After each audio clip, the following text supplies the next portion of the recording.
Hello friends, नमस्कार। Welcome to my YouTube channel DYS maths classes. तो आज की क्लास में आज हमारा जो टॉपिक है वो है क्लास 12th का सेकंड चैप्टर, जिसका नाम है इनवर्स ट्रिग्नोमेट्रिक फंक्शंस, यानी कि प्रतिलोम त्रिकोणमितीय अनुपात, प्रतिलोम त्रिकोणमितीय फलन, अनुपात नहीं, क्या, प्रतिलोम त्रिकोणमितीय फलन। तो ये पेपर की दृष्टिकोण से मतलब बहुत ही आसान क्वेश्चन इसमें आते हैं। ये चैप्टर बेहद ही आसान है। ये चैप्टर आपको तभी समझ आएगा जब आप क्लास 11th का वो ट्रिग्नोमेट्रिक फंक्शंस जो चैप्टर है, यानी कि त्रिकोणमितीय फलन आप पढ़े होंगे, तो आपको ये चैप्टर अच्छे से समझ आएगा, अदरवाइज आपको समझ में नहीं आएगा। साथ ही साथ आप ट्रिग्नोमेट्रिक फंक्शंस के ग्राफ बनाने जानते हो, और साथ ही साथ आपका क्लास 12th में एक जो टॉपिक है तो जिसका नाम है रिलेशंस एंड फंक्शन, तो रिलेशन एंड फंक्शन आपको आना चाहिए। तो क्या क्या आना चाहिए आपको?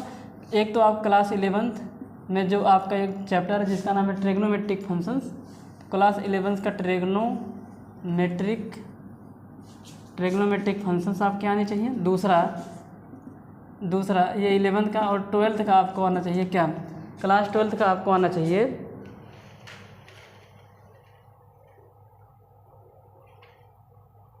क्लास 12th का आपका वो टॉपिक आना चाहिए जिसका नाम है, एक सेकेंड बता रहा हूँ, हाँ, क्लास 12th का टॉपिक जिसका नाम है रिलेशन एंड फंक्शन, क्या, रिलेशंस एंड फंक्शंस। ये दो चैप्टर अगर आप नहीं पढ़े होंगे तो आपको यहाँ पे समझने में दिक्कत होगी, आपको समझ में नहीं आएगा। तो आप पहले उस टॉपिक को पढ़ेंगे। ये प्ले लिस्ट में जाएंगे आप, क्लास 12th का हम रिलेशन एंड फंक्शन चैप्टर पढ़ाई हुई है, और 11th क्लास के प्ले लिस्ट में जाएंगे तो आप ट्रिग्नोमेट्रिक फंक्शन पाएंगे। ठीक, तो चलिए स्टार्ट करते हैं। ये चैप्टर है क्या? तो चैप्टर का नाम आपने देख ही लिया होगा, ऊपर लिखा गया है प्रतिलोम त्रिकोणमितीय अनुपात, यानी कि इनवर्स ट्रिग्नोमेट्रिक फंक्शंस। तो देखते हैं क्या इस टॉपिक के अंतर्गत इस चैप्टर में क्या क्या हमें पढ़ना है, इन सब सारी चीज़ों को अब हम, और ये इंट्रोडक्शन क्लास है एक्सरसाइज 2.1 के क्वेश्चन को सॉल्व करने के लिए।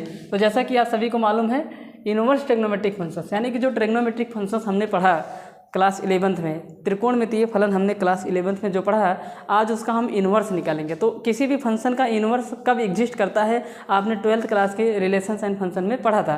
तो इनवर्स कब एग्जिस्ट करता है तो आपको मालूम होना चाहिए। जैसे एक f(x) मेरे पास एक फंक्शन है, f(x) एक फंक्शन मान लेते हैं, f(x) इक्वल टू कुछ फंक्शन मान लेते हैं, मान लो 4x + 3 है। अब हम कहते हैं कि एक दूसरा फंक्शन, अच्छा, ये जो f(x) = 4x + 3 है, ये कुछ इस प्रकार से डिफाइन है कि f जो डिफाइन है वो है a to b, यानी कि इस फंक्शन की जो डोमेन है वो a to b है। कैसे डिफाइन है? डोमेन नहीं, ये फंक्शन जो डिफाइन है वो a to b है। इसका मतलब इसका जो डोमेन है वो a है, और जो को डोमेन है वो क्या है, b है। ये फंक्शन इस प्रकार से डिफाइन किया गया, परिभाषित किया गया है। हमने क्या बोला कि माना मेरे पास एक फंक्शन है, देखिए इन्वर्टिबल कैसे दिखाते थे वो चीज़ मैं आपको बता रहा हूँ। तो वो क्या था, मान लेते थे कि हम, मतलब एक फंक्शन हमें दिया होता था f(x) = 4x + 3 या कुछ ऐसे करके, तो हमने यहाँ पे माना कि ये कोई फंक्शन है जो कि डिफाइन है a to b।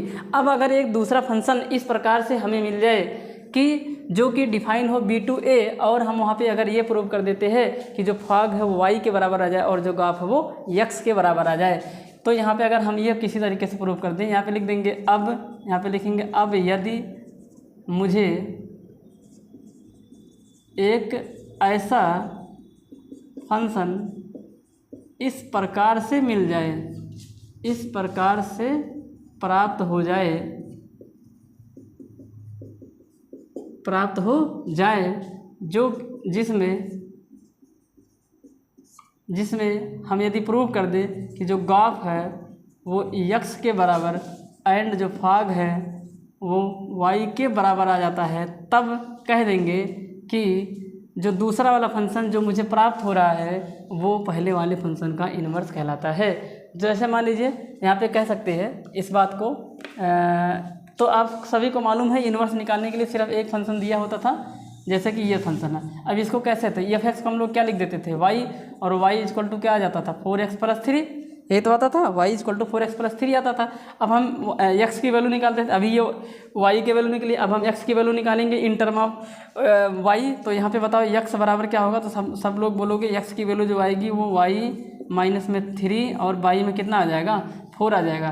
तो ये जो दूसरा वाला फंक्शन है, अगर इन दोनों फंक्शन की हेल्प से हम ये प्रूव कर दे कि जो ग्राफ है वो x के बराबर आ जाए और जो फॉग है वो y के बराबर आ जाए, तब कह देंगे, अच्छा f(x) को हम लोग gy भी कह सकते हैं। जैसे f(x) को y कह देते हैं वैसे इस यक्स को हम लोग क्या बोल सकते हैं, जी वाई। तो जी वाई बराबर वाई माइनस 3 और अपान में 4। अब क्या करेंगे, अगर हम ये प्रूव कर दें कि गॉफ एक्स के बराबर आ जाए और फॉग वाई के बराबर आ जाए तो कह देंगे कि ये जो फंक्शन है then the given function F x is equal to 4x + 3 is invertible, यानी कि यह व्युत्क्रमणीय फलन है। कब, एक बार फिर से समझिए, आपने क्लास 12th में यही बात सीखी थी कि अगर एक फंक्शन मेरे पास F x equal to 4x + 3 है, एग्जाम्पल के लिए मैंने यहाँ पे लिया, और अगर हम, और जो कि डिफाइन है a to b, अगर हम एक दूसरा फंक्शन इस प्रकार से फाइंड कर पाए जिसमें जो डोमेन हो जाएगी वो b to a हो जाए और गॉफ x के बराबर आ जाए और फॉग y के बराबर आ जाए तो वह फंक्शन इन्वर्टिबल हो जाता था। तो अगर ये फंक्शन, यानी कि देन द गिवन क्या यहाँ पे क्या लिखा गया, then the given function F x is equal to 4x + 3 invertible, तो ये इन्वर्टिबल है और इसका जो इन्वर्स है यहाँ पे लिख देंगे, and the inverse function is, कौन सा इन्वर्स फंक्शन है, ये जी वाई है, जी वाई इन्वर्स है। और अगर जी वाई इन्वर्स होगा तो जब कोई फंक्शन किसी फंक्शन का इन्वर्स, यानी कि जो इन्वर्स फंक्शन आता है उसका डोमेन और रेंज आपस में क्या हो जाता है, चेंज हो जाता है। तो ये कुछ इस प्रकार से डिफाइन होगा, इसमें डिफाइन होगा, जो जी डिफाइन होगा वो b to a डिफाइन होता है। एक तो ये तरीका मेरे पास था, दूसरा तरीका ये था कि उस फंक्शन को 1 1 और ऑन2 प्रूव कर दें, यानी कि किसी तरीके से उस फंक्शन को अगर हम, यानी कि गिवन फंक्शन अगर 1 1 भी है और ऑन2 भी है। दूसरा तरीका आपका क्या था, वो जो फलन है, सेकंड जो मेथड था वो था, यानी कि जो एफ एक्स फंक्शन दिया गया है, if F X function F X plus 4x + 3 is 1 1 and onto, it means it is bijective function. याद करो, यही तो था, जो फंक्शन 1 1 और ऑन2 दोनों होते हैं उनको हम लोग बाइजेक्टिव फंक्शन बोलते हैं। तो अगर कोई भी फंक्शन बाइजेक्टिव है तो वो फंक्शन इन्वर्टिबल होगा, then f x is invertible function. तो एफ एक्स क्या है, इन्वर्टिबल फंक्शन होता है। तो ये सारी चीज़ों को डिटेल में हमने बताया है। और 1 1 को हिंदी बोलते हैं एकाएक, और ऑन2 को बोलते हैं ऑन2 को बोलते हैं 1 1 को हम लोग बोलते हैं एकाएक फलन, और ऑन2 को बोलते हैं आच्छादक। कैसा फलन, आच्छादक फलन। तो यानी कि कोई भी फलन जो एकाएक भी हो और आच्छादक भी हो, इट मीन्स 1 1 भी और ऑन2 भी हो, उसको हम लोग बाइजेक्टिव बोलते हैं, यानी कि आच्छादी फलन बोलते हैं। और जो फलन आच्छादी होता है उसका इन्वर्स एग्जिस्ट करता है। इसका मतलब ये फलन अगर ये फलन, अभी देखो प्रूफ नहीं कर रहे, अगर ये फलन 4x + 3 1 1 और ऑन2 दोनों हुआ तो हम कह देंगे कि ये फलन जो है वो बाइजेक्टिव है, यानी कि आच्छादी है। और अगर ये फलन आच्छादी है तो इसका इन्वर्स एग्जिस्ट करेगा। तो आपने देखा कि किसी भी फंक्शन का इन्वर्स एग्जिस्ट करता है कि नहीं करता है, ये देखने के लिए क्या करते हैं, तो ये मेरे पास 2 ऑप्शन होते हैं। तो हम क्या करते हैं, फॉग को y के बराबर और गॉफ को x के बराबर प्रूव करके भी दिखा के भी बता सकते हैं कि इन्वर्टिबल है कि नहीं है। दूसरा तरीका है कि या तो वो 1 1 और ऑन2 दोनों हो जाए। तो ये 2 तरीके के माध्यम से हम किसी भी फंक्शन को दिखा सकते हैं कि वो फंक्शन इन्वर्टिबल है कि नहीं है। तो अब हम लोग बात करेंगे कि जो हम लोग पढ़ने जा रहे हैं इन्वर्स ट्रिग्नोमेट्रिक फंक्शन, यानी कि ये जो ट्रिग्नोमेट्रिक फंक्शन है इसका इन्वर्स है। तो क्या ये ट्रिग्नोमेट्रिक फंक्शन इन्वर्स होता है कि नहीं होता है, तो अब आइए इस पर हम लोग डिस्कस करते हैं। तो देखते हैं क्या है ये। तो ये था कुछ इंपॉर्टेंट चीज़ जो आपको अगर नहीं आएगी तो आपको स्टार्टिंग में प्रॉब्लम फेस करना पड़ेगा। तो चलिए मिटा देते हैं इसको। हाँ, आपकी जानकारी के लिए बता दूँ, यहाँ पे हम इन शॉर्ट बताए हुए हैं। अगर आप जाएंगे हमारे क्लास 12 के प्लेलिस्ट में, वहाँ पे आप इन्वर्स फंक्शन के इन्वर्टिबल होने के, फॉग और गॉफ के बारे में सब कुछ अच्छे से वहाँ पे डिटेल में समझाया गया है। तो आप जाइएगा वहाँ पे देख लीजिएगा, आपको अच्छे से ये समझ में आ जाएगा। तो अगर आप रिलेशन एंड फंक्शन को मिस करेंगे तो ये कहीं ना कहीं आपके लिए प्रॉब्लम क्रिएट कर सकता है। तो आपसे रिक्वेस्ट है, गुजारिश है कि सबसे पहले जाइए उस चैप्टर को पढ़िए, तब जाके कहीं ना कहीं आपको समझ में आएगा। तो चलिए रेस कर देते इसको और बढ़ते हैं अपने क्लास में आगे।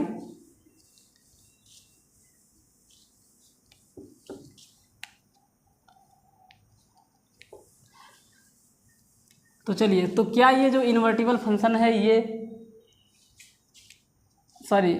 Is inverse is trigonometric function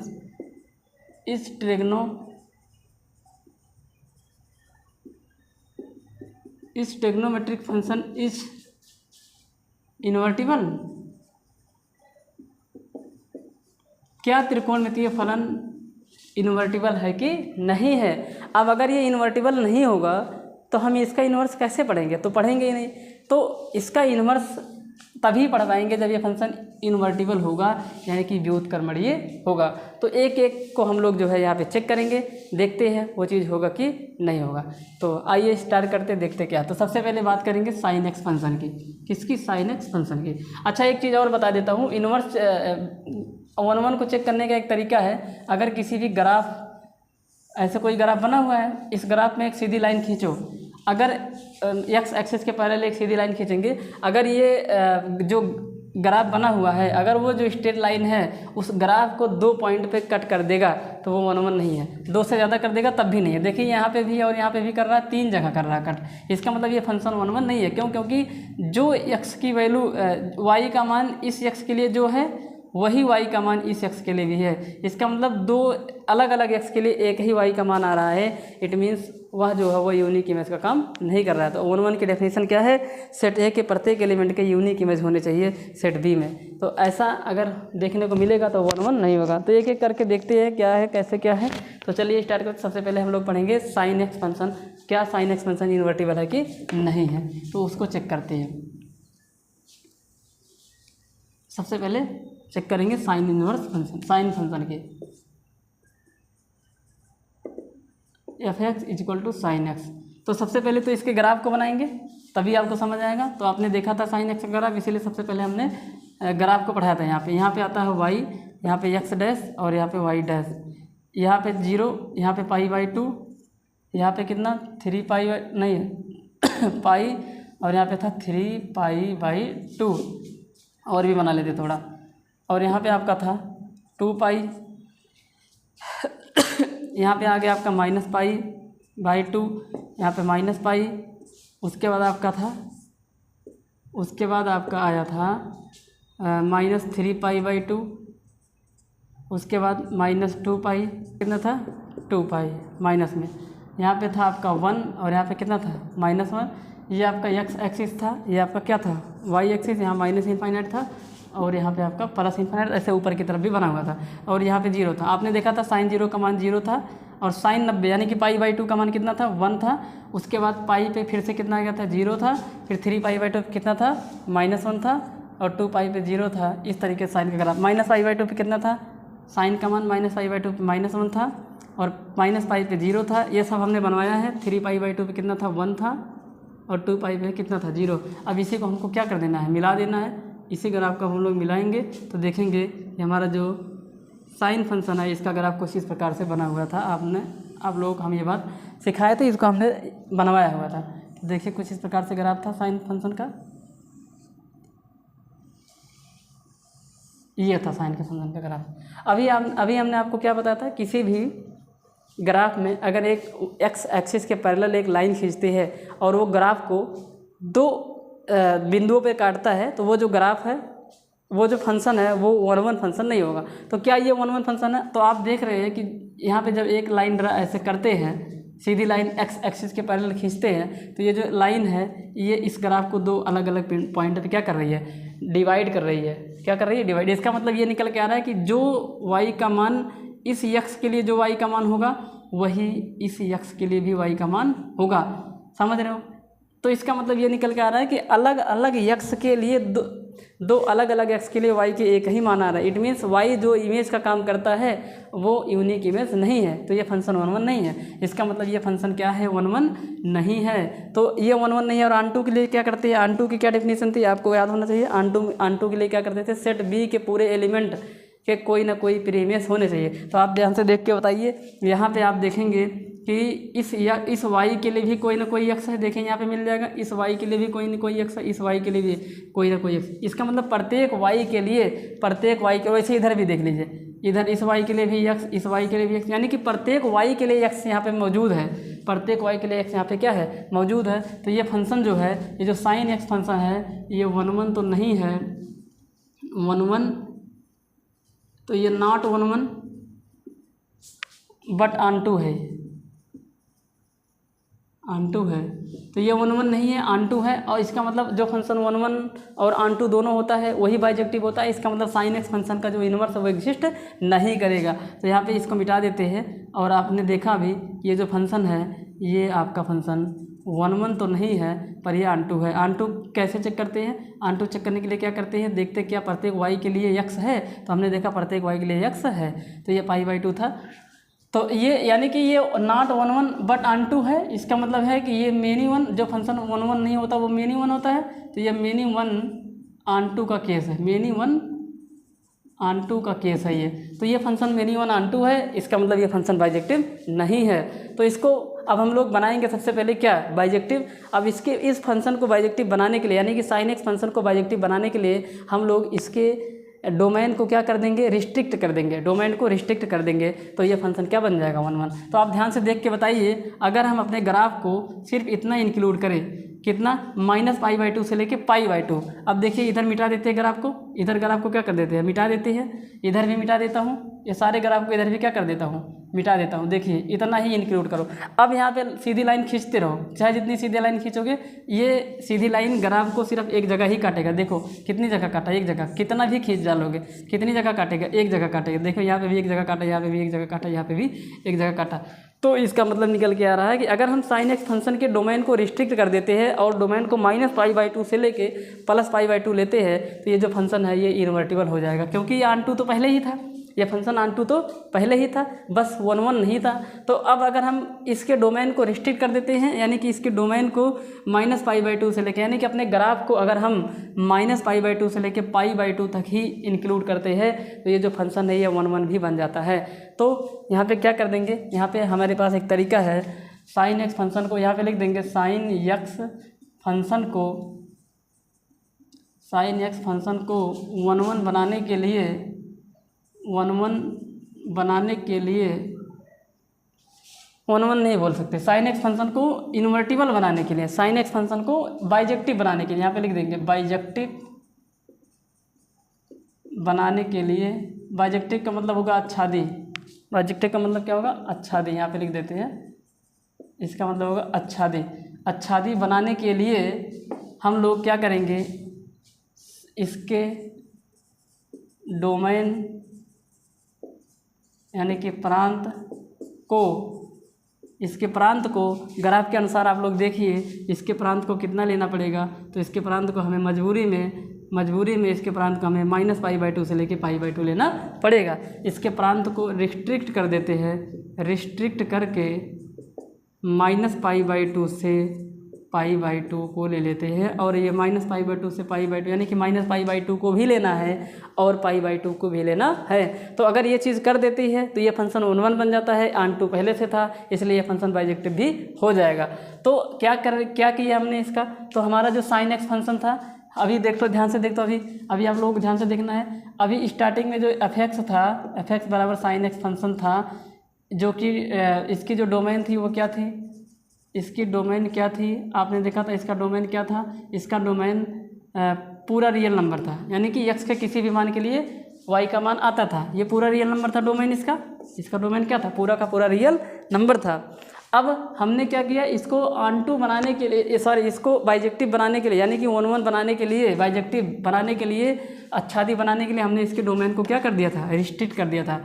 और इसकी रेंज क्या थी भाई, इसकी रेंज क्या थी, डोमेन को हिंदी में बोलेंगे प्रांत और रेंज को परिसर बोलते हैं, याद रखे रहिए एक बात। इसकी रेंज क्या थी, रेंज देखिए ना, इसकी -1 से लेके कितनी थी, 1, यानी कि साइन फंक्शन का जो मान आता है वो -1 से लेके 1 तक ही आता है। तो ध्यान से देखिएगा, तो अभी हमने क्या कर दिया, इसके डोमेन को रिस्ट्रिक्ट कर दिया। तो जब हमने यहाँ पे रिस्ट्रिक्टेड डोमेन क्या कर लिया, रिस्ट्रिक्टेड डोमेन क्या आ गया इसका, यानी कि रिस्ट्रिक्ट किया गया डोमेन जो आया साइन एक्स फंक्शन का, f(x) = साइन एक्स फंक्शन का जो रिस्ट्रिक्ट किया गया डोमेन था वो क्या था। तो देखिए इसमें डोमेन क्या आया आपका, तो आपने देखा डोमेन -π/2 से लेके π/2 आया, डोमेन आपका क्लोज इंटरवल में -π/2 से लेके +π/2 आया।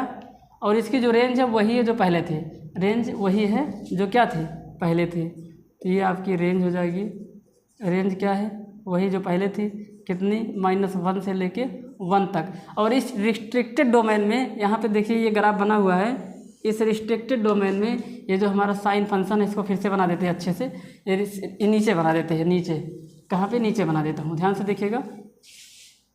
यही था ग्राफ, यहाँ था -π/2, यहाँ था +π/2, और यहाँ था 1, और यहाँ पर कितना था -1।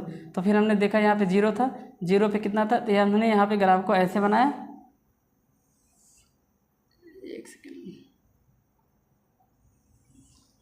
ऐसे आया। तो इतना हमने ग्राफ के हिस्से को इतना इंक्लूड किया, यानी कि -π/2 से लेके π/2 जैसे ही किया तो हमारा जो हमारा साइन एक्स फंक्शन है, अब यहाँ पे लिख देंगे, अब f(x) बराबर साइन एक्स कैसा हो गया, बाइजेक्टिव हो गया। क्या हो गया, ये बाइजेक्टिव हो गया। यानी कि जब हमने इसके डोमेन को रिस्ट्रिक्ट कर दिया, कहाँ से कहाँ तक डोमेन ले लिया, आपने ग्राफ के माध्यम से आप समझिए। देखिए अब इस पर कितनी भी सीधी लाइन खींची एक्स एक्सिस के पैरेलल, ये ग्राफ को सिर्फ कितनी जगह काटेगा, एक जगह काटेगा। अगर सीधी लाइन जो एक्स अक्ष के समांतर खींची जाती है वो ग्राफ को एक जगह काटेगा तो वो फंक्शन 1 होगा, और ये ऑन टू पहले से ही था। तो यहाँ पे लिख देंगे अब f(x) = sin x function bijective, यानी कि आच्छादी हो गया। अब अगर ये आच्छादी हो गया है, अतः यहाँ पे लिख देंगे अतः इसका इन्वर्स, यानी कि अतः अब यह फंक्शन, अतः अब यह फंक्शन इन्वर्टिबल हो जाएगा। क्या हो जाएगा, इन्वर्टिबल, यानी कि व्युत्क्रमणीय हो जाएगा, व्युत्क्रमणीय हो गया। अब अगर ये व्युत्क्रमणीय हो गया है तो इसका मतलब है इसका जो व्युत्क्रम है, इसका जो इन्वर्स है वो एग्जिस्ट करेगा। तो आप देखिए अतः यहाँ पे लिख देंगे, अतः अब साइन एक्स फंक्शन का इन्वर्स एग्जिस्ट, यानी कि अस्तित्व में होगा, एग्जिस्ट करेगा। एग्जिस्ट क्या होगा, करेगा। अब साइन एक्स फंक्शन का जो इन्वर्स है वो एग्जिस्ट करेगा। तो कब इन्वर्स एग्जिस्ट किया, जब इसके डोमेन को हमने क्या कर दिया था, रिस्ट्रिक्ट कर दिया था। कहाँ से कहाँ तक डोमेन को लिया था, तो डोमेन को लिया था हमने -π/2 से लेके +π/2 तक। -π/2 को भी इंक्लूड किया गया है और π/2 को भी इंक्लूड किया गया है, इसलिए यहाँ पे हम ओपन इंटरवल ना लगा के क्लोज इंटरवल यूज़ किए गए हैं। तो ये है। अब यहाँ पे जब हमारा ये डोमेन और रहेगा तो हमारा ये फंक्शन इन्वर्टिबल हो जाएगा। अब इसका इन्वर्स एग्जिस्ट कर जाएगा। तो अब यहाँ पे अगर इसका इन्वर्स एग्जिस्ट करता है तो अब ध्यान से देखिए आप लोग, तो क्या मैं यहाँ पे कह सकता हूँ कि f(x) बराबर साइन एक्स, जो कि डिफाइन है। देखिए कैसे डिफाइन था, ध्यान से देखना, ये कैसे डिफाइन था मेरे भाई। यहाँ पे लिख देता हूँ, अब यहाँ पे लिख देंगे नाउ, यहाँ पे उतारना है, ध्यान से देखिएगा आप लोग, समझ के उतारिएगा। इतना आप लोग नोट कर लीजिए। फिर इस लाइन को हल्का सा मिटा देता हूँ, इतना नोट कर लीजिए, मिटा देता हूँ इसको, इतने को मिटा देता हूँ, ठीक, इतना नोट कर लीजिएगा आप लोग।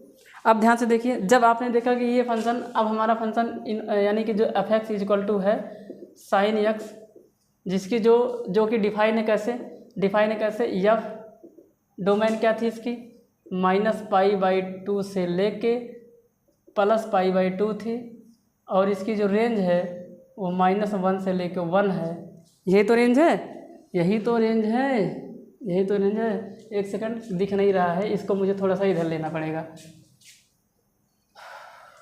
तो अब हमने देखा कि हमारा जो साइन एक्स फंक्शन है वो क्या ऐसा है, यानी कि f(x) = साइन एक्स फंक्शन हमारा कैसा हो गया, ये इन्वर्टिबल हो गया। कब हुआ इन्वर्टिबल कब हुआ, जब हमारा जो डोमेन है वो -π/2 से लेके +π/2 है, यानी कि कुछ इस प्रकार से जब वो डिफाइन हुआ, रेंज इसकी -1 से लेके 1 तक है, जब इस प्रकार से ये डिफाइन हुआ तब जाके कहीं ना कहीं, अभी भी कैमरे में नहीं आ रहा है यार, इसको तो यहाँ पे कितना सेटल करके लिखूँ समझ नहीं आ रहा। तो देखो फिर से ध्यान से देखिए, कैमरे में नहीं आ रहा तो थोड़ा और साइड करके लिखता हूँ और छोटा छोटा लिखूँगा। तो देखिए f(x) = साइन एक्स फंक्शन अब इन्वर्टिबल हो गया, जो कि डिफाइन है कैसे, वो डिफाइन है -π/2 से लेके +π/2। ये डोमेन है, इसकी रेंज क्या है, इसकी -1 से लेके 1 तक। अब इस पे ये क्या है, इन्वर्टिबल है, यानी कि व्युत्क्रमणीय है। तो अगर ये व्युत्क्रमणीय है f(x) बराबर साइन एक्स, तो इसका व्युत्क्रम भी एग्जिस्ट करेगा, इसका इन्वर्स भी एग्जिस्ट करेगा। तो देखिए ध्यान से सुनिए, आपको याद होना चाहिए कि कैसे करते थे। तो f x is equal to sine x है ना, एफ एक्स को क्या बोल देंगे हम लोग, वाई, तो वाई बराबर साइन एक्स आ जाएगा। अब बताइए इन्वर्स निकालने के लिए क्या करते थे, एक्स की वैल्यू निकालते थे वाई के टर्म में, याद है, वही चीज़ यहाँ पे भी करेंगे। अब बताइए एक्स इक्वल टू कितना आ जाएगा, sine inverse y, x equal to क्या हो जाएगा, साइन इनवर्स वाई। देखिए कैसे, ये एक्स यही रोक लेंगे और वाई उधर चला जाएगा, साइन की पावर 1 है तो वो क्या बन जाएगी, -1, तो साइन इनवर्स वाई बन जाएगा। अब एक्स को हम लोग क्या बोल सकते हैं, जी वाई। याद करिए, अगर एफ एक्स को वाई कहते हो तो जी एक्स को हम लोग जी वाई बोल देंगे। तो G Y is equal to sine inverse Y, ये एक जो फंक्शन आया है यही फंक्शन हमारा इन्वर्स है किसका, साइन एक्स का। यानी कि G Y is equal to sine inverse Y. अब जैसे ही इन्वर्स फंक्शन बनता है तो डोमेन और रेंज आपस में कैसे हो जाते हैं, चेंज हो जाते हैं, इंटरचेंज हो जाते हैं, याद होना चाहिए। अब इसकी जो, अब ये फंक्शन कैसे डिफाइन है, तो ये फंक्शन डिफाइन है, जी वाला जो फंक्शन डिफाइन है वो इस प्रकार से होगा, कैसे होगा, -1 to 1 बन जाएगा और इसकी जो डोमेन है वो -π/2 से +π/2 हो जाएगी। आपने देखा है कि जैसे ही फंक्शन की इन्वर्स वाले फंक्शन को लिखते हैं तो डोमेन और रेंज आपस में क्या हो जाते हैं, इंटरचेंज हो जाते हैं। और इन्वर्स निकालने के लिए क्या करते हैं, एक्स की वैल्यू वाई के टर्म में निकालते हैं। तो हमने देखा कि एक बार फिर से देखिए, एफ एक्स बराबर साइन एक्स फंक्शन इस तरीके से जब डिफाइन होगा, यानी कि उसके जो डोमेन -π/2 से लेकर +π/2 क्लोज इंटरवल में होगी और रेंज इसकी -1 से 1 होगी क्लोज इंटरवल में, तब ये फंक्शन इन्वर्टिबल हो जाएगा। अब अगर ये इन्वर्टिबल फंक्शन है तो पक्की बात है कि गॉफ एक्स के बराबर और फॉग वाई के बराबर आएगा। आप यकीन मानिए, करके देखिए, आपका आ जाएगा, दिक्कत वाली बात नहीं है। अच्छा, अब ये इन्वर्टिबल हो गया, इसका मतलब f x equal to sine x invertible हो गया। अब अगर ये इन्वर्टिबल हो गया तो इसका इन्वर्स जो है वो एग्जिस्ट करेगा। तो इसका इन्वर्स एग्जिस्ट किया तो कैसे किया, तो हमने देखा कि एफ एक्स की जगह पे हमने क्या लिख दिया, y equal to sine x, और मुझे मालूम है इन्वर्स निकालने के लिए एक्स को रोकते हैं, एक्स की वैल्यू निकालते हैं इन टर्म ऑफ वाई। तो जब ये साइन उधर जाएगा ना तो इन्वर्स बन जाएगा, यानी कि यहाँ पे साइन की पावर 1 है तो वो -1 बन जाएगी, इन्वर्स, उसी को बोलते हैं हम लोग इन्वर्स। तो ये बन जाएगा साइन इन्वर्स वाई। तो इसको साइन इन्वर्स वाई है, और जिस प्रकार से हमने एफ एक्स को वाई बोला है उसी प्रकार से एक्स को जी वाई बोलते हैं। ये सारी बातें क्लास 12th के चैप्टर रिलेशंस एंड फंक्शन में हुई है, देखिएगा आपको समझ में आएगा। तो ये जो जी वाई फंक्शन ये साइन इन्वर्स वाई के बराबर है, यही है इन्वर्स, यही क्या है, इन्वर्स है, यही मेरे भाई क्या है, यही है आपका इन्वर्स फंक्शन। ये इन्वर्स है, यानी कि प्रतिलोम है, यानी कि व्युत्क्रम है। किसका व्युत्क्रम है, साइन एक्स का। किसका व्युत्क्रम है, ये साइन एक्स का, ये क्या है, व्युत्क्रम है। ये बात आप लोग याद रखे रहिएगा, ये साइन एक्स का क्या है, व्युत्क्रम होता है।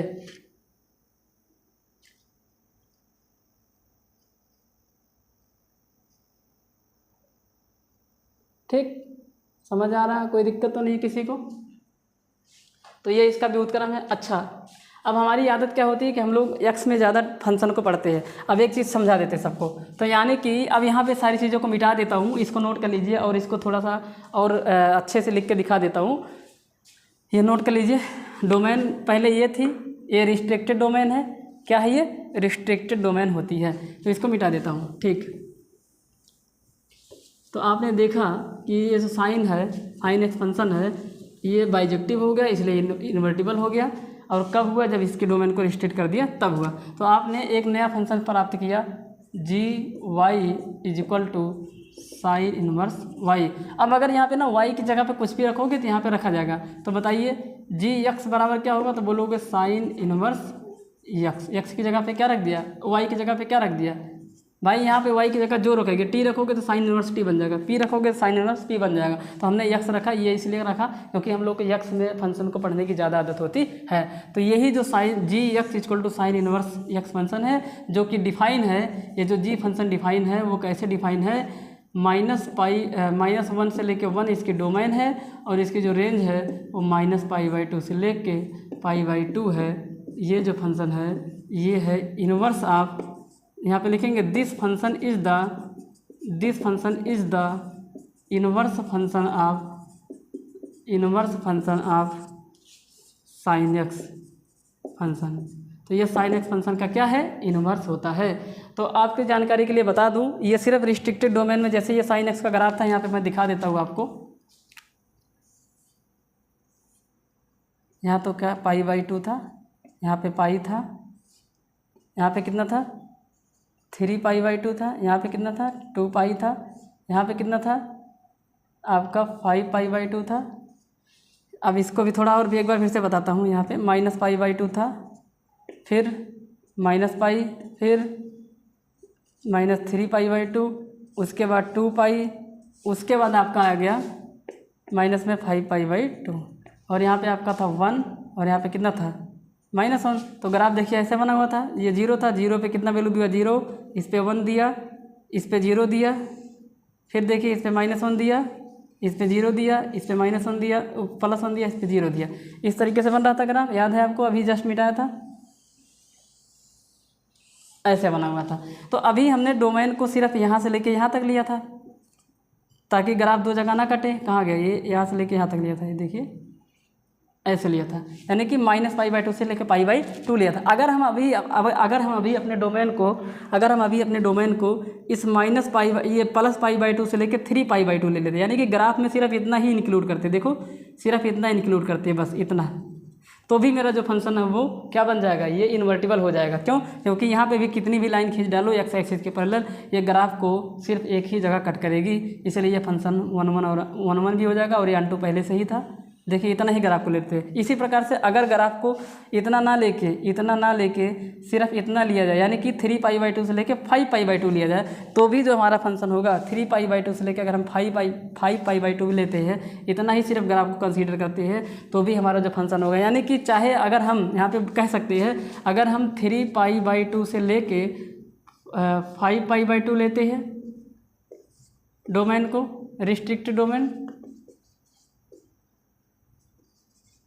या फिर π/2 से लेके 3π/2 लेते हैं, या फिर इधर चले जाओ, इधर देखिए अगर हम ग्राफ को यहाँ से लेके यहाँ तक लेते हैं, यानी कि अगर हम -3π/2 से लेके -3π/2 से लेके -π/2 लेते हैं, देखिए अगर इतना ही ग्राफ को लिया जाए, सिर्फ इतना ही ग्राफ को लेंगे, कितनी भी सीधी लाइन खींच डालो, ये ग्राफ को कितनी जगह काटेगी? एक जगह काटेगी। तो चाहे इतना ले लेते हैं रिस्ट्रिक्टेड डोमेन में, या फिर इतना हमने लेके दिखाया ही सबको, तो चाहे इतना ले लेते हैं या फिर इतना ले लेते हैं या फिर इतना ले लेते हैं, ऐसे इनफाइनाइट आएंगे, इनफाइनाइट रिस्ट्रिक्टेड डोमेन इसके आएंगे।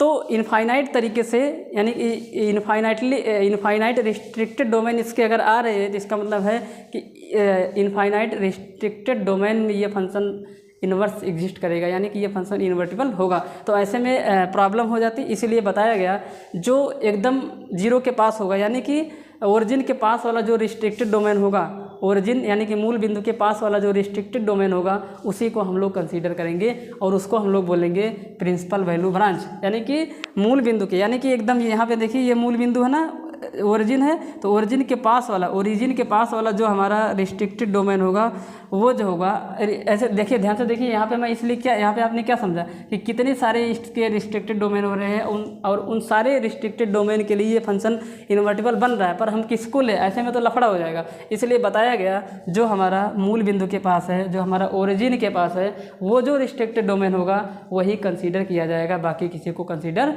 नहीं किया जाएगा, और उसको हम लोग बोलेंगे प्रिंसिपल वैल्यू ब्रांच, यानी कि मुख्य शाखा मान। तो इसको हम लोग बोलते हैं इस प्रकार की, इसकी इस वाले जो है यानी कि जो हमारा साइन एक्स फंक्शन जब हमारा इन्वर्टिबल हुआ था, उस टाइम पे जो रिस्ट्रिक्टेड डोमेन थी -π/2 से लेके +π/2, देखिए यहाँ पे लिखा था ना, यहाँ कहाँ गया, हाँ ये फंक्शन, इसको हम लोग बोलेंगे प्रिंसिपल वैल्यू ब्रांच। इसी डोमेन में ये फंक्शन हमारा इन्वर्टिबल हुआ था, इसको क्या बोलेंगे? प्रिंसिपल वैल्यू ब्रांच, PVB बोल सकते हैं, ठीक, PVB यानी कि प्रिंसिपल वैल्यू ब्रांच लिख देते हैं, प्रिंसिपल वैल्यू ब्रांच, हिंदी में बोलेंगे मुख्य शाखा मान। क्या बोलेंगे? मुख्य शाखा मान। तो ये मुख्य शाखा मान इसका क्या है, जिसमें ये इन्वर्टिबल हुआ था, तो -π/2 से लेकर π/2 था। और ऐसे तो कई सारे डोमेन हैं जिसमें ये इन्वर्टिबल हो जाएगा, पर कौन सा लेना हमने आपको बताया, जो मूल बिंदु के पास होगा, जो कि -π/2 से लेकर π/2 है। तो इस डोमेन में ये फंक्शन इन्वर्टिबल हो जाता है, और जैसे ही वो फंक्शन इन्वर्टिबल हो जाएगा, उसका डोमेन और रेंज आपस में इंटरचेंज हो जाता है। ऐसा आपने पिछले चैप्टर में पढ़ा था। तो ये फंक्शन अब कैसा हो जाएगा, ये इन्वर्टिबल हो जाएगा। इन्वर्टिबल होते ही ये जो फंक्शन निकल के आया है G Y equal to sine inverse Y, अगर आप इसको चाहें वाई की जगह पे एक्स लिख दीजिए, जो कि यहाँ पे लिखा गया है। ये फंक्शन यही है आपका इनवर्स किसका, साइन एक्स फंक्शन का। इसका ये क्या है, इनवर्स है। अब इसकी रेंज क्या है, -π/2 से लेके +π/2, और डोमेन क्या है, -1 से लेके 1। पहले देखिए ये डोमेन था, अब ये रेंज बन गया है, और ये रेंज था, ये क्या बन गया है, डोमेन बन गया है। यही होता है जब एक फंक्शन इन्वर्टिबल हो जाता है। तो अब उसका इन्वर्स एग्जिस्ट कर गया, तो इन्वर्स फंक्शन आपका यही है, प्रतिलोम फलन किसका, साइन एक्स फंक्शन का, साइन एक्स फलन का। तो आपको इतनी बातें जो है ये इम्पॉर्टेंट है, आपको ये सारी बातें नोट कर लेनी है, ठीक। देखिए आप ध्यान से देखिए, एक तरफ से आपको ये नोट करना था, उसके पहले इसको नोट करने के पहले आपको ये नोट करना था, ये नोट करना था। अच्छा ये पूरा सॉरी यहाँ से लेके यहाँ तक ये प्रिंसिपल वैल्यू ब्रांच क्या है, ये सारी बातें आपको क्या करनी थी, नोट करनी थी।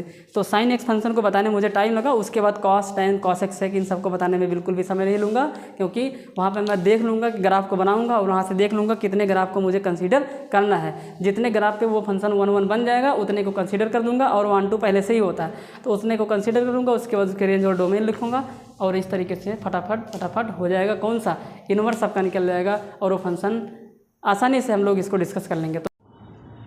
तो आपने देखा साइन फंक्शन, ये जो साइन एक्स फंक्शन है उसके इन्वर्स को देखा, जो कि साइन इन्वर्स एक्स है, और उसकी जो डोमेन है वो रेंज आपस में इंटरचेंज हो गई, यानी कि जो साइन एक्स की रिस्ट्रिक्टेड डोमेन थी वो थी -π/2 से लेके π/2, अब वो रेंज बन चुकी है साइन इन्वर्स एक्स के लिए।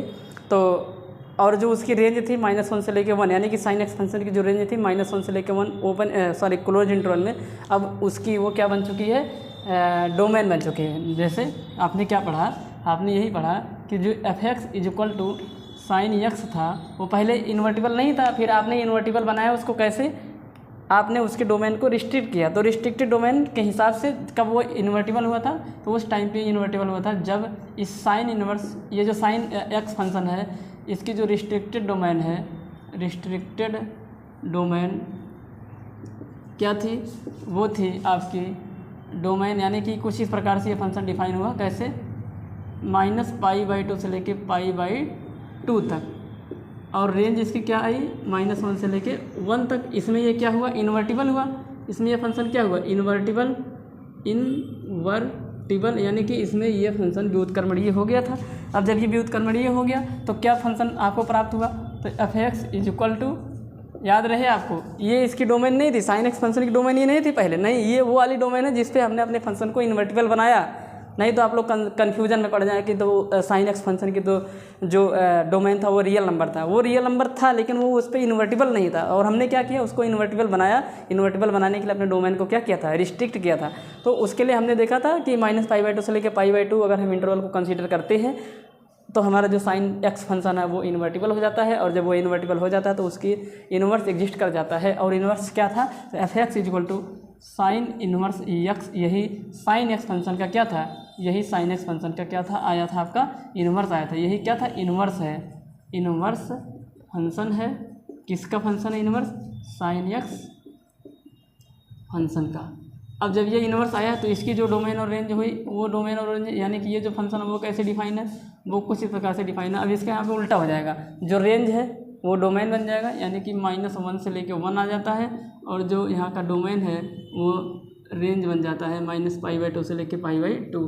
तो अगर आपसे कोई पूछता है या एग्जाम में आपसे पूछा जाता है कि साइन इन्वर्स एक्स की जो रेंज है वो क्या है, तो आपका जवाब होगा क्लोज इंटरवल में -1 से लेके 1 तक। क्लोज इंटरवल का मतलब -1 को भी लेना है, 1 को भी लेना है, -1 से सारी बड़ी वैल्यू को और -1 से सारी छोटी वैल्यू को लेना है, यानी कि -1 और 1 के बीच, और -1 और 1 को भी लेना है। और इसी प्रकार से इसकी जो रेंज है वो -π/2 से लेके π/2, इन दोनों को लेना, इनके बीच जो नंबर आ रहे हैं उनको भी लेना। अब हम इसके ग्राफ के ऊपर डिस्कस करते हैं, तो ग्राफ के ऊपर डिस्कस करते हैं, यानी कि अब हम लोग इसके ग्राफ को बनाएंगे। तो देखिए क्या होता है, कैसे बनता है इसका ग्राफ। तो ग्राफ बनाने के लिए आपको क्या करना है, पहले आप एक्स एक्सिस पे एंगल को लेते थे, जब भी इन्वर्स का ग्राफ बनाते हैं तो उल्टा कर देंगे, एक्स एक्सिस पे एंगल को ना लेके अब हम लोग एंगल को वाई एक्सिस पे कंसीडर करेंगे। तो यहाँ एक्स एक्सिस है ये, इसको थोड़ा और बड़ा बना देते हैं, और ये एक्स डैश है, ये वाई एक्सिस है, और ये वाई डैश है। यहाँ पे 0 डिग्री, यहाँ पे सिर्फ 1 और इधर कितना लिया जाएगा -1। उल्टा कर देंगे, याद रख के रहिएगा आप लोग। जो साइन एक्स फंक्शन के ग्राफ बनाने में आपने एक्स एक्सिस पे एंगल लिया था, अब वहीं पे साइन इनवर्स एक्स का ग्राफ बनाएंगे या किसी भी ट्रिग्नोमेट्रिक फंक्शन का ग्राफ बनाएंगे तो एक्स एक्सिस पे एंगल को अब नहीं लेना, वाई एक्सिस पे एंगल को लेना है। तो ठीक है, और यहाँ पे आपका आ जाएगा π/2। कितना आएगा π/2। यहाँ पे आ गया आपका कितना पाई, फिर कितना आ गया आपका भैया 3π/2। यहाँ पे आपका 2π, फिर 5π/2, π/2, पाई 3π/2, 2π प्लस 5π/2, ये इस तरीके से आएगा। और इधर कितना आ जाएगा आपका -π/2, कितना -π/2, फिर -π, -3π/2, -2π, -5π/2, और ये इस तरीके से। तो आपने देखा था साइन 0 का मान, अब देखिए जब 0 लिया गया था तो 0 पे 0 आता है, 0 पे कितना आता है 0, और जब π/2 लिया गया था उस पर साइन का मान कितना आता है 1 आता है, और जब पाई लिया गया उस पर भी कितना आया 0, जब 3π/2 लिया गया उस पर कितना आ गया -1। देखिए -1 इधर की तरफ बना हुआ है, देखिए ना 1 इधर की तरफ है और -1 इधर। अब इसको देख के हम अपने ग्राफ को बनाएंगे, वरना ऊपर देख के बनाते थे। और 2π पे कितना आता है साइन 0 आता है, और 5π/2 पे कितना आ जाएगा -1 आ जाएगा। ये सारी चीज़ें हमने डिस्कस किया है। 5π/2 पे +1 आएगा, कितना आएगा +1, क्योंकि ऊपर π/2 नीचे 3π/2 फिर ऊपर गया 5π/2। अब -π/2 पे कितना वैल्यू देता है साइन, तो -π/2 साइन वैल्यू देता है -1 के, -π पे 0, -3π/2 पे +1, और -2π पे 0, इस तरीके से वैल्यू। अब इन डॉट लाइन को मिला देंगे तो हमारा ग्राफ बन जाएगा। देखिए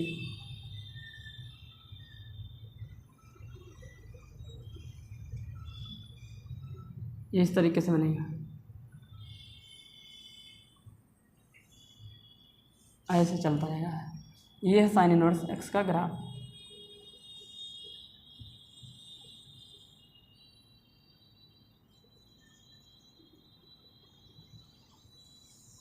ऐसे चलता रहेगा, यही है साइन इनवर्स एक्स का। f(x) = साइन इनवर्स, यही है आपका। ठीक, तो देखिए ना इसकी, अब देखिए डोमेन अब ऊपर दिखेगी आपको, ये जो डोमेन है ऊपर दिखेगी। तो देखिए, नहीं सॉरी उल्टा हो जाएगा भाई। अब यहाँ पे जो इसकी डोमेन है वो क्या है, डोमेन आप ध्यान से देखिए। तो डोमेन एक्स की सारी वैल्यू, तो एक्स की वैल्यू क्या देखिए, यहाँ से लेके यहाँ तक रखी जाएगी और यहाँ से लेके यहाँ तक। तो इसका मतलब है कि -1 से लेके +1 तक एक्स की वैल्यू रखी जाएंगी। और f(x) का मान देखिए +∞ भी आ रहा है और -∞ भी आ रहा है, यानी कि और यहाँ पे प्रत्येक x के लिए y का कुछ ना कुछ मान आ रहा है। इधर के x के लिए भी y का मान निकल रहा है, इधर के x के लिए भी y का मान निकल रहा है। लेकिन मुझे अपने ग्राफ को सिर्फ उतना ही कंसीडर करना है जितना हमारा डोमेन और रेंज है। तो हमारा जो डोमेन और रेंज साइन इनवर्स इसका -π/2 से लेके π/2, तो अपने ग्राफ को हम सिर्फ इतना ही कंसीडर करें तो ज़्यादा ही सही रहेगा। तो यहाँ से लेके यहाँ तक ही आपको बनाना था। तो अगर मैं साइड में बना के दिखाऊँ आपको तो कुछ इस प्रकार से बन जाएगा। यहाँ था 1, यहाँ था -1, और ये है π/2, और ये कितना है -π/2, ये है -π/2।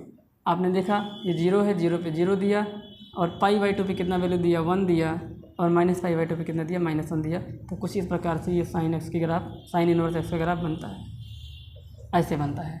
तो ये है किस डोमेन में ये बना हुआ है, ये -π/2 से लेके π/2 तक ग्राफ है इसका साइन इनवर्स एक्स का।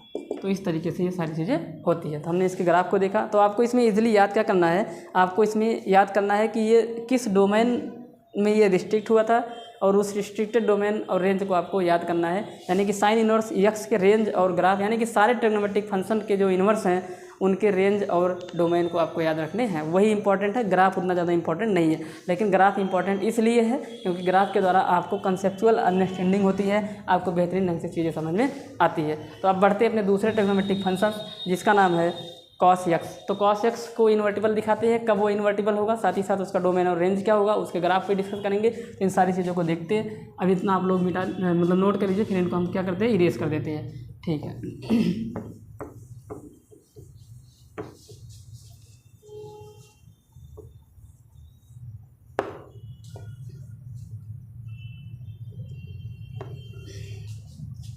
तो दूसरा फंक्शन मेरे पास आ चुका है जिसका नाम है f(x) = cos x, जो कि डिफाइन होता है रियल नंबर टू -1 to 1। अब इसके ग्राफ को जब हमने बनाया था पिछली क्लास में ग्राफ वाले पार्ट में, तो एक्स एक्सिस पे एंगल को लेना है। यहाँ था π/2, यहाँ था आपका पाई, फिर था 3π/2, फिर 2π, ऐसे यहाँ पे प्लस इनफाइनाइट, इधर माइनस इनफाइनाइट, इधर आपका ले लेते हैं -π/2, -π, -3π/2, माइनस में 2π, इधर 0, यहाँ पे 1 और यहाँ पे -1। तो हमने देखा था 0 पे वैल्यू 1 दिया था, उसके बाद पाई पे कितना दिया था 0, नहीं सॉरी 0 पे वैल्यू, हाँ 0 पे 1 दिया था, π/2 पे 0 दिया, पाई पे कितना दिया 1, पाई पे -1 दिया, 3π/2 पे 0 दिया, 2π पे 1 दिया, फिर -π/2 पे फिर 0 आया, -π पे आ गया आपका -1, -3π पे 0, -2π पे 1 दिया। इस तरीके से दिया था हमने, वहाँ पे बनाया था ग्राफ। तो इसलिए ज़्यादा यहाँ पे टाइम नहीं वेस्ट करेंगे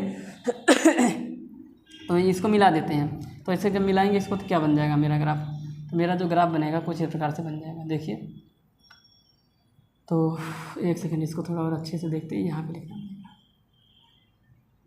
ठीक है, तो यहाँ से अपने ग्राफ को स्टार्ट करेंगे। यार कैसे बन जाएगा, रुको एक सेकंड। तो यह कुछ इस प्रकार से बना हुआ था।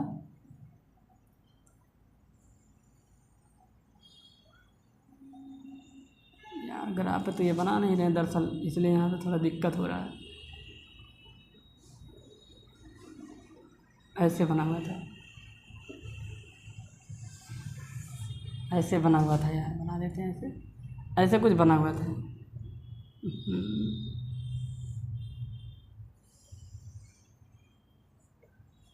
ऐसे ऐसे कुछ cos x का ग्राफ बना हुआ था, आपने देखा था पिछली क्लास में। आप जाएंगे तो आपको देखने को मिलेगा।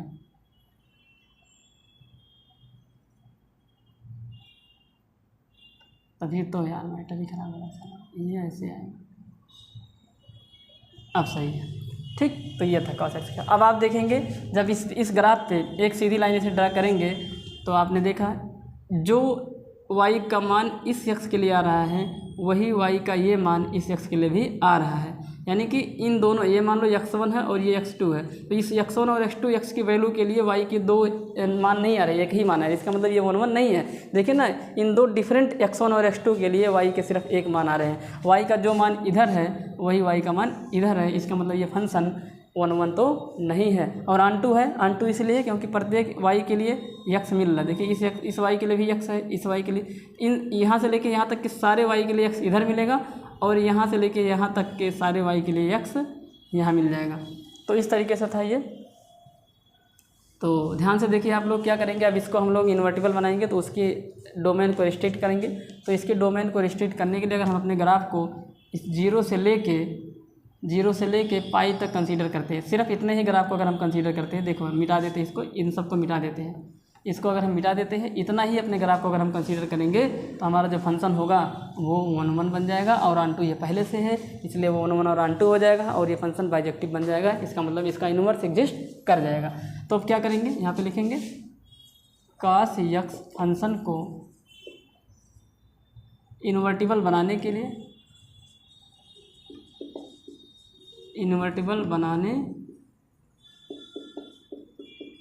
लिए डोमेन को 0 से लेके पाई क्लोज इंटरवल में कंसीडर करेंगे। जब ये इतने डोमेन को कंसीडर करेंगे तो ये जो फंक्शन है ये इन्वर्टिबल हो जाएगा। अतः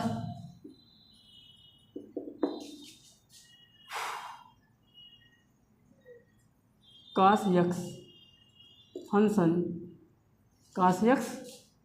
फलन या ऐसे लिख देंगे। अतः f(x) equal to cos x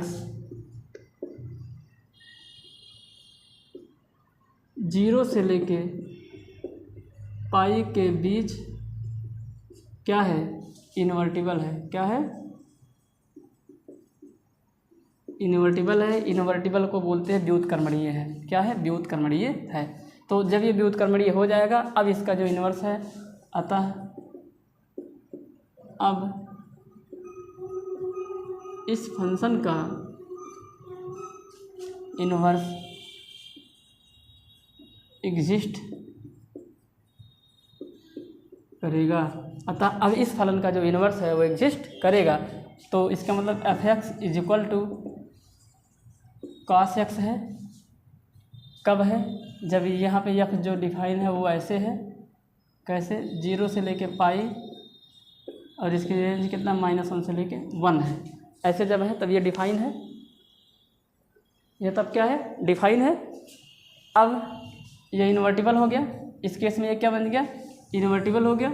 और इस डोमेन को 0 से लेके, ये जो 0 से लेके पाई है इसको हम लोग बोलेंगे PVB, प्रिंसिपल वैल्यू ब्रांच, मुख्य शाखा मान। क्या बोलेंगे? मुख्य शाखा मान। तो यहाँ पे लिखते हैं, इसको बोलेंगे मुख्य शाखा मान। इसमें ये इन्वर्टिबल हो जाएगा, और जब यह इन्वर्टिबल हो जाएगा इसका मतलब है, अतः f x is equal to cos x. अब एफ एक्स को हम लोग क्या बोल देंगे? वाई। तो y is equal to cos x. अब इन्वर्स निकालने के लिए आपने देखा था साइन वाले में एक्स की वैल्यू निकालेंगे इन टर्म ऑफ वाई, तो x is equal to cos inverse y. इसको सीधा लिख देंगे, एक्स इज इक्वल टू आ गया कास इन्वर्स वाई।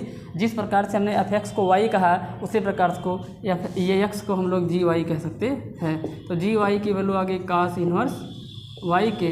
अब अगर हम चाहें तो वाई की जगह पे कुछ भी रख सकते हैं, कोई दिक्कत वाली बात नहीं, क्योंकि वाई की जगह जो रखोगे यहाँ पे आएगा। वाई की जगह टी रखोगे तो कॉस इन्वर्स टी आएगा, वाई की जगह पी रखोगे तो कॉस इन्वर्स पी आएगा, तो वाई की जगह यक्स रख देते हैं। तो इसी प्रकार से बताइए जी एक्स इक्वल टू कितना आएगा? तो आप बोलेंगे कॉस इन्वर्स यक्स। क्या बोल देंगे? Cos inverse x. और जी एक्स को आप एफ एक्स भी कह सकते हैं, कोई दिक्कत वाली बात। तो यहाँ पर ये जो फंक्शन होगा यही होगा इन्वर्स, यही क्या होगा? इन्वर्स हो जाएगा। ये इन्वर्स फंक्शन है, ये क्या है? इन्वर्स फलन है, यानी कि प्रतिलोम फलन है। हिंदी में क्या बोलेंगे? यही क्या है आपका? प्रतिलोम फलन। और जैसे ही प्रतिलोम फलन होता है, जो रेंज है, डोमेन है, वो आपस में क्या हो जाती है? इंटरचेंज हो जाती है। ये बात आपको रिलेशन एंड फंक्शन में भी सिखाए हैं और अभी इसके जस्ट पहले 5 मिनट पहले भी सिखाया। तो यानी कि अब इस फंक्शन को किस प्रकार से डिफाइन कराना पड़ेगा? ये कैसे डिफाइन होगा ये? तो ये डिफाइन होगा -1 से लेके 1, इसकी डोमेन हो जाएगी, और इसका जो रेंज होगा वो 0 से लेके पाई के बीच होगा। तो इस डोमेन और रेंज में ये आपकी डोमेन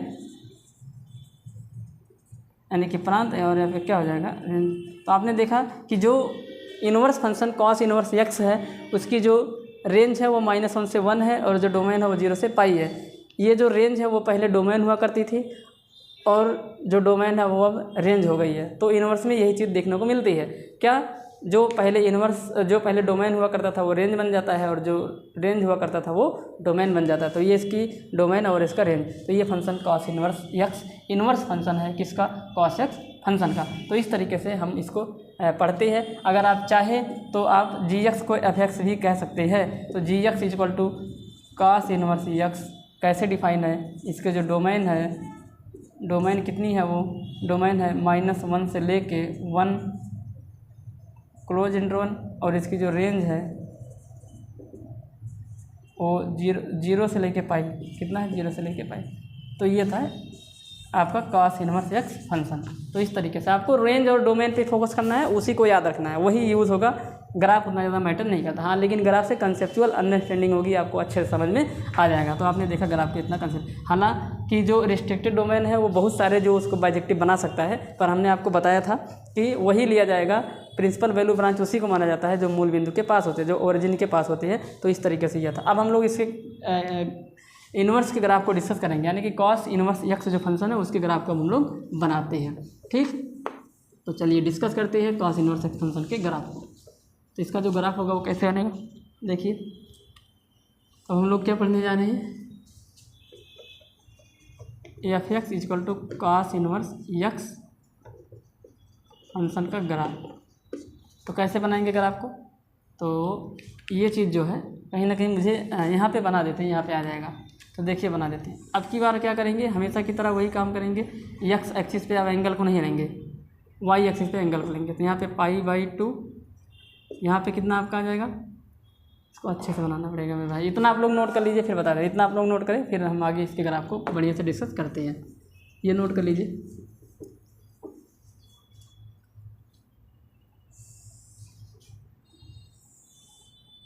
तो ये आपका π/2, पाई 3π/2, 2π प्लस इन्फाइनाइट और इधर माइनस इन्फाइनाइट। ये x axis, x dash axis, ये वाई डैश एक्सिस, ये वाई एक्सिस। ठीक, अब इस पर सिर्फ आपको क्या लेनी है, वैल्यू लेनी है। देखिए ना, यहाँ से देख के बताइए, जो डोमेन होता है वो एक्स एक्सिस पे आता है और जो रेंज होता है वाई एक्सिस। रेंज वाई की वैल्यू होती है और डोमेन एक्स की वैल्यू होती है। तो यहाँ पे कितना होगा आपका, -1 ले लेते हैं और यहाँ पे 0। ठीक, यहाँ पे ये सारी चीज़ें माइनस में, यानी कि ये -π/2 और ये -π और ये -3π/2, माइनस में कितना 2π। तो अब ध्यान से देखिए, जब 0 लिया गया था तो मान कितना आया था, 1 आया था। 0 पे कितना मान आया, 1। और जब π/2 लिया तो 0 मान आया। जब पाई लिया गया तो -1 आया। देखिए -1 इधर की तरफ है। और जब 3π/2 लिया 0 आया। 2π पे कितना आया, 1 आया। ऐसे तो बनाते हैं। उसके बाद -π/2 पे कितना वैल्यू, 0। cos π/2 के हर एक मल्टीपल पे 0 होता है, चाहे वो प्लस का हो चाहे माइनस का हो। और -π पे कितना वैल्यू देता है, -1 देता है। और -3π/2 पे कितना देगा, 0 देगा। और -2π पे भी कितना देता है, -1। तो +1। ये -2π पे कितना देगा, +1। अब इनको हमें मिलाना और कुछ नहीं करना है। तो देखिए मिलाते हैं। तो 0 पे कितना आया था, 1। तो यहाँ से अपने ग्राफ को मिलाएंगे। देखिए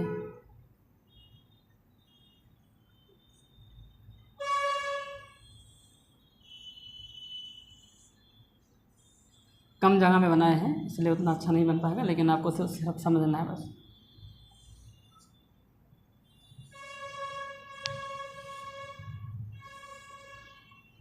ऐसे बनेगा।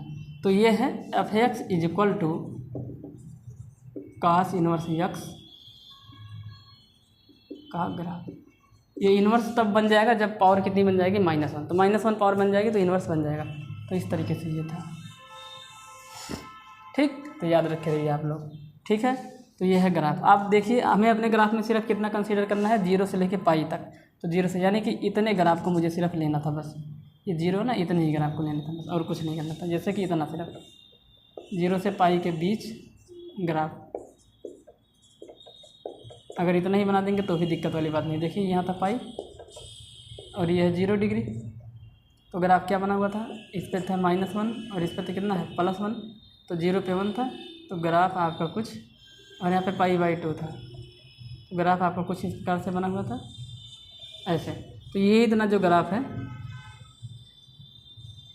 ये है cos इनवर्स x का ग्राफ है ये भी। लेकिन इसमें पूरा लिया गया है, हमें तो सिर्फ इतने से मतलब है ना, 0 से लेके π/2। तो ये 0 से लेके, यानी कि इतने ही ग्राफ को कंसीडर करना था। तो इस तरीके से ये cos इनवर्स x का ग्राफ भी हो गया। तो cos इनवर्स x की रेंज क्या है, -1 से लेके 1 है। और इसका जो डोमेन क्या है वो 0 से लेके पाई है। तो आपको ये ध्यान देना है कि फंक्शन की वैल्यू क्या होती है, f(x) होती है। f(x) को हम लोग क्या बोलते हैं, y। तो आप ध्यान से देखिए, यहाँ पे फंक्शन की वैल्यू क्या है, एक एंगल है। तो इनवर्स फंक्शन जब भी हम पढ़ेंगे ट्रिग्नोमेट्रिक फंक्शंस में, तो जो हमारे आंसर्स आएंगे वो एंगल में देखने को पाएंगे आप। तो एंगल में आंसर मेरा आएगा। ठीक, किस में आएगा, एंगल में। क्यों, क्योंकि यहाँ पे जो रेंज है वही फंक्शन की वैल्यू होती है। और फंक्शन की वैल्यू देखिए 0 से पाई, जो कि एंगल है। तो एंगल में आपको देखने को मिलेगी। तो बचे हुए ट्रिग्नोमेट्रिक फंक्शंस को अब दूसरे लेक्चर में कवर करेंगे। तो आज के लेक्चर में बस इतना ही। अगर वीडियो पसंद आता है तो अपने दोस्तों में लाइक, शेयर और सब्सक्राइब ज़रूर करें और उनसे कहें कि कंसिस्टेंट के साथ, मेहनत के साथ पढ़ाई करें। तो आज के लिए इतना ही, बस मिलते हैं अपने नेक्स्ट लेक्चर में।